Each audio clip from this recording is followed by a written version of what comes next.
Oh, rightio guys, we are doing happy hour. We haven't done a happy hour for a long time. Now, we've got Dan here, who has travelled all the way from South Australia. We're doing that Pannier ride. We've also got Pete here, but I'll just quickly show you Pete. There's Pete. Nay. So, we've got a couple of beers. You've got a bloody stubby holder. This is from Mark C in Wisconsin's, New Glarus, Wisconsin's company. I've got Totally Naked. I've got two women. What's your missus' name? Angela. Angela. And That's just the name of the beer. There's no two women here. We're doing happy hour because you need a happy hour. Yeah. Relieved hour. Yeah. Do you want to tell? Do you want me to tell? You can tell. You can talk on this thing. Sure. Yeah. So how did your day start out?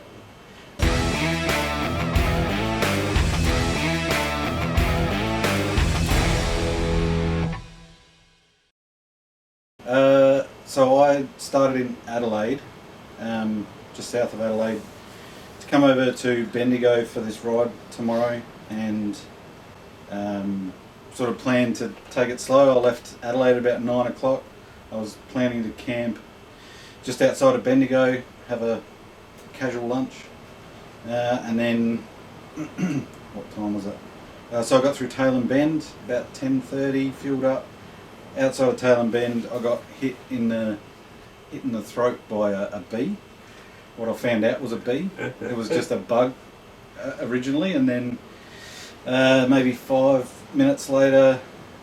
So previously I've been hit by things, and normally you can feel them crawling around, but I couldn't feel anything, so I carried on. And then probably 5 minutes after that, I felt a sting on the back of my neck. So there it is. It was a bee. So pulled over and sort of scratched around and found the stinger and pulled it out. Again, carried on and then started getting like all hot and sweaty and itchy all over, and then tongue started swelling up and eyelids and mouth. And we'll cut you short there. What's the time? It's 10 past 12. So you left South Australia. Yes, so that was about 11 o'clock I got hit by the bee, yeah. 11 o'clock? Yeah. In the morning? Yeah. Yeah. And he's only just been here. We've had a couple of drinks. Yeah. If I can get my new Android phone to just do things I don't know how to... Oh, there you go. It is now after midnight. Yeah. So this is why we need to do a happy hour. Yes. Alright, so you've been stung by this bee. Stung by a bee. You've blown up. Yep. You've sat out the front of a service station. Yep. The attendant's been coming out checking you. You've taken your shoes off. You're all itchy. All itchy. You've rang medical places. Yeah, helpline. They said call an ambulance. I said I'll give it a minute. I got some Telfast that sort of paused the symptoms. Left them how they were, and I started to feel a bit better. So I jumped back on the bike. I was about 40 k's out of Tailem, east of Tailem. So I turned around and went back to Tailem Bend Hospital, and they took me into emergency and gave me adrenaline and a couple of shots of adrenaline and a sandwich. And and he's a big bloke, so it was a horse tranquilizer. That's right. And then so I spent about 5 hours. They did observations and stuff for a while. So you were in the hospital for 5 hours? Yeah. Far out. Yeah, so it was, maybe 4 hours, sorry. I got there just after 12 and left about 4 or something. So, the ordeal was, on 6 hours, so anyway, back on the bike, they said go home, and then, so I headed here, and, what was it? I pulled over at the petrol station, the OTR just outside, the big petrol station just outside of Tailem. Spoke to Mark, and he said, come here, because Pete was going to be here. Yeah, Pete's staying the night, so just buddy. I was planning on camping. I didn't want to sort of crash anyone's party, so I was going to camp. But Mark said, come here, more than welcome. So here I headed. But I was a bit sort of off course at that stage because I was planning on camping. So I started heading down a whole bunch of back roads, and at some point I was I was riding along and there was a piece of what I thought was a piece of rope or something, a branch in the middle of the road. So I just kind of shoofed it around it. I didn't mean to miss it by much. And it was a brown snake, which struck at me as I sort of went over it and hit the bike. Like I heard it kunk off the fairing of the bike. And so that was my second brush with like a brown snake. There, you don't want to get hit No, by you don't want to mess with brown snakes. I think they're the second there's most no, deadly there's in no. Australia or something. If you get bitten by a brown snake, there is no sitting out the front No, of a service station with waiting to see if it's going to pass. Yeah. You No. get to a Yeah, hospital as quick as possible. Yep. Yeah. So the brown snake incident, and then carried on again, and I was probably another 100 or so, maybe more, a couple of 100 k's down the. Meanwhile, in amongst all of the bee happenings, my fuel gauge stopped working. Yeah. So digital gauge it went down to 0 and stayed there. So now I fill up and it doesn't. Yeah. Fill up. So anyway. But the reserve light comes on. The reserve light still comes on inappropriately, but it does still come on, yes. Apparently still had 12 litres left. Yeah. Yeah. That's right. So it's reliable. Yeah. Yeah. Reliably unreliable. Yeah. Yeah. So, yes, carried on. Didn't want to take my chances with fuel at that stage. So, fueled up again. Pulled out of service station, like 50 k's an hour, just kind of getting my shit together. And my visor was still up. Another bee hit me in the face. So, and this one, luckily, I saw it like, oh, bee, and then it, so it hit me and sort of bounced out. Luckily, this one. So, yeah, carried on. Crisis averted. You Crisis just got the two issues: brown What did we snake, decide bee. was the third? Fuel. Oh, fuel. Oh yeah. Yeah. So yeah. But wait, there's more. So we. It was just me. Carried on, still with the intention to get here. I thought about 10 o'clock, but I think even myself or the GPS confused the time difference. Yeah. There's a 30-minute time difference between the state I'm in and I live in and the state I'm in now. So I was a little bit ahead of myself. I said I'd be here about 10, I'll get here about just after 11. And he, of course, we're communicating. He's going, 11 o'clock, and I'm going, we don't go to bed before 12 o'clock, so yeah, no problem. So I ended up, because I had started off a bit off course, because I was planning on camping, I then put in the GPS Bendigo. And it just took me on all of the sort of quickest routes here, which are just all B roads that are a bit wider than a car in places, and it was very kangaroo-y and very rabbity at.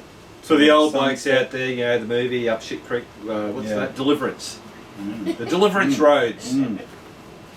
And you had one guy talking to you first. Yeah. So I met the Deliverance fella. So he lives in Donald, as it happens. You don't ask people questions when you're out there. Not Donald. No, I don't know where he lives. He lives somewhere sort of, west of Donald.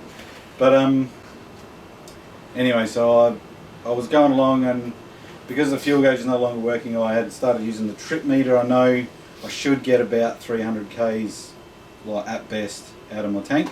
And the bike you're on is a Triumph. Hey, Yeah, go on. it's a Triumph. I know it's 1050. Yes. Spirit. Sprint. Very good. Close. Mate. Yeah. Yeah, right. Sprint ST. Continue. It's an 08. No, wait. Yeah. All right. Yeah. Good. So yeah, where was I? Sorry, back roads, Deliverance guy. Yes. So pulled up in this unnamed town and saw a couple of fellas there, just like walking the pub, I imagine, and said, where am I? How do I get off of these horrible roads? Because again, very kangaroo-y and like very narrow and bushy, and kangaroos come out of nowhere, sort of thing. So I wanted, a bigger road, ideally with a petrol station, because I was 200 kilometres more than 230 or something into this tank of fuel, and with no fuel in sight. Like none of these little towns on the back roads are going to have fuel. So I said, you know, where's the highway? Google Maps was sort of not helping me. Anyway, long story short, I did end up doubling back. These fellas talked on and on and on for quite some time about how you got to watch out for humps on this road and take the left, not the right. But if you take the right, then you have to take the left up further. All this sort of thing.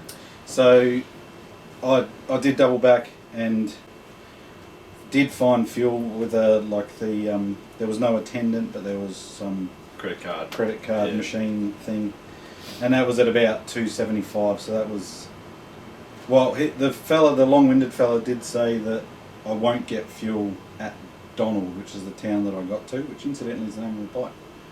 Oh, is it really? Yeah. Oh, Donald. So there you go. I did get fuel at Donald. He said I wouldn't. If I didn't get fuel at Donald, like he said, then I would have probably run out. And Right. I did have 5 litres. So because you were saying when you were at that auto one, Yes. did you only end up getting the 0.6 of a litre out of Oh, it, or no. did it? Because you were there So- for a minute pumping, yeah. and you got 0.6. So I paid. I must have gone to that machine 5 times. Oh, So really? I paid and started you- putting premium in from the tank, the pump I selected. Yeah. Pumping, sounded promising. Pumping. Like looked at the nozzle, that doesn't look right, and then went around and looked at the gadget, and it was 0.6 of a litre it's put in. Yeah. So I So- bailed out, went and paid for a different pump, Right. That's and so the pump I was on was premium, and you take your pick, premium yeah, or 91, Yeah. and the other pump was premium 91, take your pick. So I went over, paid again, went back, tried the premium pump on that one, same result. Oh. Went back, paid again, used the 91, which is like the low octane. Yeah. Just Fuel the 91. standard unleaded. Yeah. Yeah. That came out good. Oh no, I must have just filled up with that. Yeah. I just wasn't. Yeah. I didn't know how to go. It's supposed to be on premium, but yeah. You got here. That's the I main got here. thing. Yeah. And I was saying whilst you were away getting the paraphernalia. Getting the guys so the they can camera, watch and that's listen to right. this Yep. bloody little epic Mm.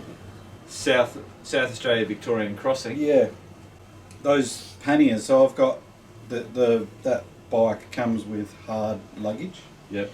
a top box and 2 panniers, and those panniers, at least one of them, has been known to pop open if you go through a big bump. Yep. So I put a hockey strap from the back to the front, and it just holds the lid closed should there be any big bumps. So they've always been on there. I've always been pretty good about not forgetting them, putting them back on, but whilst again itchy feet and like sweating and big lips and whatnot, I did forget. So I'd opened it up to get my water bottle out to guzzle some water, left the hockey strap off, took off to go back to Tailem, and something hit me in the foot. I'm doing 100 k's an hour down the road. Something hit me in the left foot. It's the right pannier. Oh, really? On. Yeah. Yeah. So I got off, had a look. Pannier, the strap's missing. It's no longer on said pannier. It's on so it was on the right side of the bike. It's now on the left side of the bike, inside the chain guard. Oh, inside the chain guard. Yeah, amazing. Oh. But Yeah. but rooted. Well, no, you would think so. Yeah. But no, I pulled it out. So I pulled it out, and it was all like in one piece. It was a bit worse for wear, one piece. So I hooked it back up, carried on. I wanted to get to the hospital at this stage. Oh, so that was right. So okay. put it back on, carried on. It was good for the rest of the day as far as I knew. And then at some point I stopped, and it was just gone. Right. Yeah, Okay. so it's obviously broken. Yeah. Well, there you go. That was Dan's day, and that's why we needed to do a happy hour. So, Yes. cheers, Dan. You made it here, mate. Cheers. Cheers to everybody else, and especially Mark C. Thank you very much. So, what did you think of the new Glarus? I got totally naked. 2 women. Yeah, I got 2 women. Yeah, delicious. Quite Yeah, that was- mild. No, yeah. it's no IPA, but I quite like it. Yeah, I quite like that. That was really nice. It's That was Mick. very mild. Eh? That's Mick. Mick. That means Mark with a C. Ah. of course. Yeah, so I know who gave me these, although these ones are pretty easy. Yeah. Wisconsin, so don't get me from Wisconsin. Okay. Wisconsin, I have Wisconsin. I'll send you some Big Shed beers. Big Shed. Yep, they've got a lot of sort of play on words type Oh, right, yeah. beer names. So one of them's called what's the ice cream? The golden gay time. Yeah. So they've got a golden stout time, and it tastes like a Ah. golden gay time. Yeah, right. Yeah. Well, you're a It's South fantastic. Australian bloke, so you might know this. Yeah. Sorry, guys, we'll just got these bloody South Australian ones. Mm. I did watch this episode. I definitely know Maslin's. Cockle Diver Everyone Ale. knows Maslins. Yeah. Oh, do they? Yeah. Oh, right. Diamond. So, Pete's a South Australian bloke. Yes. Yeah. Yeah. So do you know those, Pete? That's that. Do you know either, or even that brewery? Well, South he said Coast he Brewing knows Company? the Maslin. Oh, okay. Yeah. Not the Neither beach. am I. Oh, you know Maslin's because of the beach. Yeah. Yeah. The naked, Yeah. or what do they say? First Unclad. unclad. Unclad. Yeah. Yeah, there you go. Cool. All right, so that's it.